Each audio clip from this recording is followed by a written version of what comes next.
दिल्ली छोड़ेंगे केजरीवाल, देश में करेंगे पार्टी का विस्तार। पंजाब और गुजरात में ताकत लगाएगी आप। पंजाब में सरकार बचाने की है चुनौती, गुजरात से आपको दिख रही हैं उम्मीदें। बीजेपी ने केजरीवाल से दिल्ली छीन ली, 11 साल की सत्ता आपके हाथ से फिसल गई। तो अब केजरीवाल का बदला गुजरात में लेने की तैयारी में है। आपके सभी बड़े नेताओं ने दिल्ली छोड़ने का फैसला कर लिया है, क्योंकि अब दिल्ली में कोई चुनाव अगले 3 साल में नहीं होना है। इसलिए आम आदमी पार्टी का मुख्य फोकस उन राज्यों में है जहां उसकी स्थिति मजबूत है या उसके पास अच्छा खासा वोट है, जिसमें पंजाब जहां वो सत्ता में है और दूसरा है गुजरात, जहां पार्टी तेजी से मजबूत हो रही है। और गुजरात विधानसभा चुनाव के बाद ही आम आदमी पार्टी को राष्ट्रीय पार्टी का दर्जा मिला था। वैसे इसकी शुरुआत भी हो चुकी है। मनीष सिसोदिया पंजाब में डेरा डाल चुके हैं। पंजाब के स्कूलों का वो लगातार दौरा कर रहे हैं और दिल्ली शिक्षा मॉडल की तरह ही वो पंजाब में भी शिक्षा मॉडल लागू करना चाहते हैं। वैसे आम आदमी पार्टी की इस रणनीति का विरोध भी हो रहा है, खास तौर पर पंजाब में, जहां विपक्षी दल की तरफ से पहले से ही कहा जा रहा है कि दिल्ली चुनाव में आम आदमी पार्टी की हार के बाद अब पूरा का पूरा आम आदमी पार्टी हाईकमान पंजाब में सक्रिय होगा और अब पंजाब सरकार दिल्ली के आप नेताओं के इशारे पर काम करेगी। पहले ही राघव चड्ढा को लेकर कहा जाता था कि वो दिल्ली से थोपे गए हैं, जो पंजाब सरकार की नीतियां बना रहे हैं, लेकिन अब तो पूरी आम आदमी पार्टी ही पंजाब आ रही है। वैसे भगवंत मान साफ कर चुके हैं कि विपक्ष जो आरोप लगा रहा है उसमें कोई दम नहीं है। तो आज हम केजरीवाल की बदली रणनीति पर ही करेंगे इस वीडियो में चर्चा, तो वीडियो को आखिर तक जरूर देखें। दिल्ली में आम आदमी पार्टी ने चुनाव नतीजों के बाद मंथन किया कि आखिर अपने सबसे मजबूत गढ़ में उन्हें कैसे हार मिली, जिसके बाद एक बात तो साफ हो गई कि दिल्ली में पार्टी को कमजोर कैडर से नुकसान हुआ। इस बार के चुनाव में कैडर में वो उत्साह भी नहीं दिखाई दिया जो पिछले 3 चुनावों में दिखाई दे रहा था। खास तौर पर युवा इस बार पार्टी से या तो दूर हो गए या जो लोग पार्टी के साथ थे उसमें उत्साह नहीं दिख रहा था। इसलिए अब संगठन की मजबूती पर काम होगा। पंजाब और गुजरात जैसे राज्यों में पार्टी का विस्तार और लीडरशिप को नई जिम्मेदारी देने के साथ अब नए नेतृत्व को उभारने की कोशिश भी की जाएगी। और इसमें सबसे ज्यादा जरूरी है अरविंद केजरीवाल की इमेज पर काम करना, क्योंकि करप्शन के आरोपों का असर दिल्ली चुनाव के नतीजों पर पड़ा है। आम आदमी पार्टी नेताओं ने कहा कि बीजेपी ने हमारे नेताओं की इमेज खराब की है। उन्होंने इंदिरा गांधी से महात्मा गांधी तक सबकी इमेज बिगाड़ने का काम किया है। फिर हम तो बहुत छोटी चीज हैं। आम आदमी पार्टी की इमेज भ्रष्टाचार मुक्त और ईमानदार पार्टी की है, इसलिए जनता हमसे जल्दी जुड़ जाती है। हम किसी जाति या धर्म की राजनीति नहीं करते, यही लोगों को पसंद आता है। इसी पर पार्टी काम करेगी। पार्टी की तरफ से अब अरविंद केजरीवाल की इमेज बिल्डिंग पर काम होगा। हम अपने नेता की ब्रांडिंग और मैसेजिंग पर फोकस करेंगे।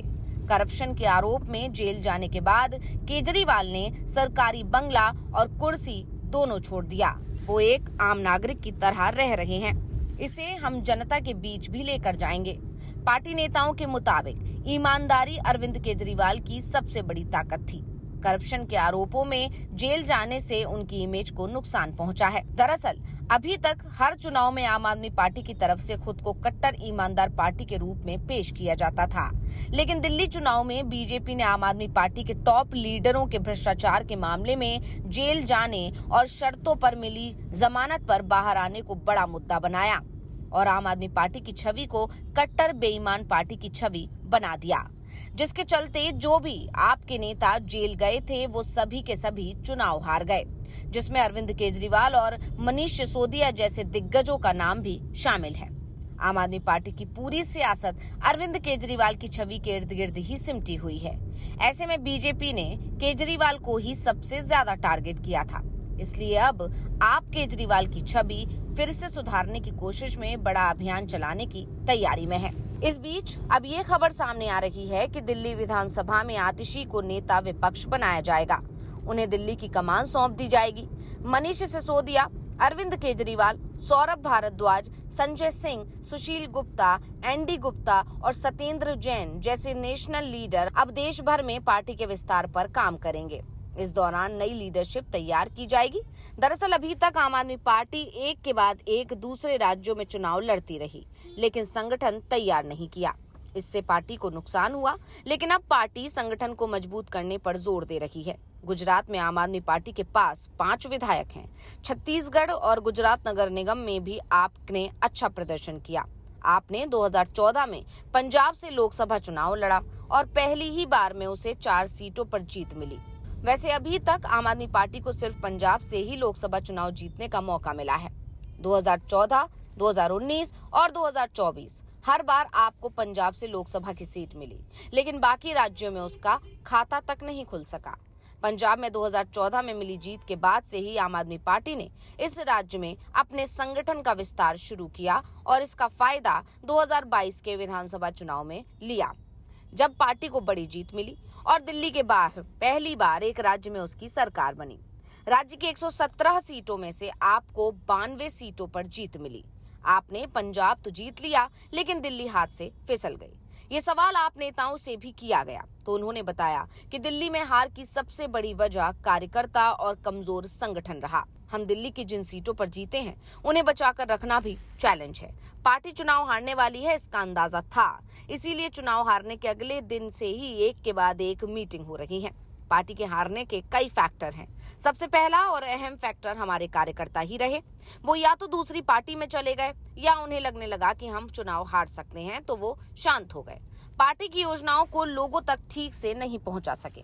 लेकिन एक बात चुनाव नतीजों से सामने आई कि हमारी सीट कम जरूर हुई, लेकिन हमारा वोट अभी भी हमारे साथ है। दिल्ली में बीजेपी को 45% वोट मिला, तो आम आदमी पार्टी को 43% वोट मिला। बीजेपी को सीटें चाहे आपसे दोगुना से भी ज्यादा मिली हो, लेकिन वोट शेयर के मामले में दोनों दलों में ज्यादा अंतर नहीं है। अगर हम संगठन को मजबूत करेंगे तो ये अंतर भी खत्म हो जाएगा। इस बीच अब सवाल दिल्ली निगम की सत्ता को बचाने को लेकर है, लेकिन यहाँ आपने ये मान लिया है कि निगम भी उसके हाथ से जा रहा है। मार्च में जब दिल्ली निगम में मेयर का चुनाव होगा, तो इस बार मेयर बीजेपी का चुना जाएगा और इसका एहसास आपको भी हो गया है। दिल्ली चुनाव के नतीजों के बाद आपके कई पार्षद बीजेपी में चले गए। दूसरा, दिल्ली विधानसभा में मिली जीत के बाद विधानसभा स्पीकर की तरफ से मनोनीत किए जाने वाले विधायक भी अब निगम में बीजेपी के पक्ष में ही दिखाई देंगे, जिसके चलते बीजेपी आसानी से निगम में मेयर और डिप्टी मेयर का पद आपसे छीन लेगी। लेकिन पार्टी की तरफ से अब तैयारी दूसरे राज्यों को लेकर शुरू कर दी गई है। दिल्ली में संगठन बचाने के साथ अब दूसरे राज्यों में बीजेपी को घेरने का प्लान बनाया जा रहा है, यानी आपके बड़े नेता दिल्ली छोड़ने की तैयारी में हैं। तो रिपोर्ट आपको कैसी लगी, हमें कमेंट करके अपनी राय जरूर दीजिएगा। इसके साथ वीडियो को लाइक करें, वीडियो को शेयर करें और चैनल को सब्सक्राइब करना ना भूलें।